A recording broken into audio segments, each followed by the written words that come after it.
வணக்கம் ஃப்ரெண்ட்ஸ்.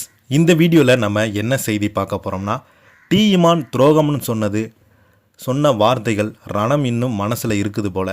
இணையதளத்தில் டி இமானுடைய பதிவுகள் வாங்க, என்ன தகவல், அவர் எதற்காக இந்த பதிவுகளை போட்டிருக்காருன்னு இந்த வீடியோவில் பார்க்கலாம். முதன்முறையாக நம்ம சேனலை பார்க்குறீங்கன்னா சப்ஸ்கிரைப் பண்ணாதவங்களாம் சப்ஸ்கிரைப் பண்ணிக்கோங்க. பெல் பட்டன் சிம்பல் அமைக்கி நம்ம சேனலோட நோட்டிஃபிகேஷனை எனபிள் பண்ணிக்கோங்க. நாங்கள் போடுற வீடியோ எல்லாமே உங்களுக்கு உடனுக்குடனே வந்து சேரும்.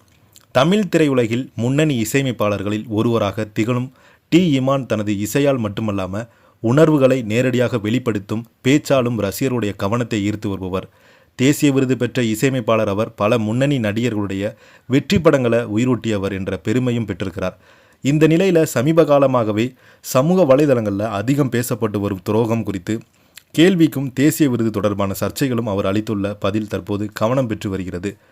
நடிகர் முகேன் ராவ், நடிகை பிரித்தி அஸ்ரானி உள்ளிட்ட பலருமே நடித்துள்ள நிறம் திரைப்படத்தில் இசை மற்றும் முன்னேற்ற வெளியீட்டு விழா சென்னையில் நடைபெற்றது. இதில் நடிகர் முகேன் ராவ், நடிகை தானியா, இசையமைப்பாளர் டி இமான், பாடலாசிரியர் விவேகா மற்றும் படக்குழுவினர் கலந்து கொண்டாங்க. நிகழ்ச்சி முடிந்த பிறகு செய்தியாளர்களை சந்தித்த டி இமான் பல்வேறு கேள்விகளுக்கு பதிலடி கொடுத்தாங்க. வெளிப்படையாக அது வாழ்க்கையில் துரோகம் நடந்ததாக கடந்த சில ஆண்டுகளாக பரவலாக பேசப்பட்டு வரும் நிலையில் அது குறித்து செய்தியாளர்கள் எழுப்பிய கேள்விக்கு டி இமான் அமைதியான பதிலை அளித்தார். வாழ்க்கையில் யாருக்குத்தான் துரோகம் நடக்கலை, அது ஒவ்வொருடைய வாழ்க்கையில் ஒரு கட்டத்தில் நடக்கக்கூடிய விஷயம்தான். இந்த படத்தில் துரோகம் குறித்து பாவிஜய் எழுதியிருக்கும் பாடல் பலருடைய வாழ்க்கையோடு பொருந்தும் வகையில் இருப்பதாக தனக்கு தோன்றியது என்று அவர் கூறியிருக்கிறார். இமான் கூறிய இந்த ஒரு வரி அவருடைய சொந்த வாழ்க்கை அனுபவத்தையும் மறைமுகமாக நினைவூட்டுவதாக ரசிகர்கள் சமூக வலைதளங்களில் கருத்துக்கள் தெரிவித்து வருகிறாங்க. தேசிய விருது தொடர்பாக எழுந்துள்ள விவாதங்கள் குறித்து டி இமான் தனது கருத்தை பகிர்ந்தார். இந்த படம் அந்த பாடல் என்று மட்டும் பார்க்காம தேசிய அளவில் தமிழ்நாட்டைச் சேர்ந்த ஒருவருக்கு அங்கீகாரம் கிடைத்திருக்கு என்றால் அதை ஒட்டுமொத்த தமிழருடைய பெருமையாக பார்க்க வேண்டும். ஒரு விருது சில நேரங்களில் முழுமையான சரியான படைப்பு கிடைத்திருக்கலாம், சில நேரங்களில் கருத்து வேறுபாடுகள் இருக்கலாம்.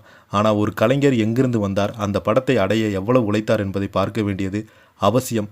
அந்த உழைப்புக்கு ஒரு மதிப்பு இருக்கிறது என்று அவர் தெரிவித்துள்ளார். மேலும் பேசிய அவர், தேசிய விருது தகுதியானது கிடைத்திருக்கிறதா, தகுதியற்றவங்களுக்கு கிடைத்ததா என்ற விவாதம் எப்போது இருந்து கொண்டே இருக்கும். அதற்கு முடிவே இருக்காது. ஆனால் தமிழ்நாட்டைச் சேர்ந்த ஒரு கலைஞருக்கு தேசிய அளவு அங்கீகாரம் கிடைத்திருக்கிறது என்பதில் மகிழ்ச்சி அடைய வேண்டும் என்பதுதான் எண்ணம் என்று சொல்லியிருக்கிறார். டி இமான் பேசியிருந்த இந்த கருத்துக்கள் தற்போது சமூக வலைதளங்களில் வேகமாக பரவி வருகிறது. குறிப்பாக யாருக்கு தான் துரோகம் நடக்கலை என்று அவரது ஒரு வரி ரசிகர்கள் மத்தியில் அதிகம் பகிரப்பட்டு வருகிறது.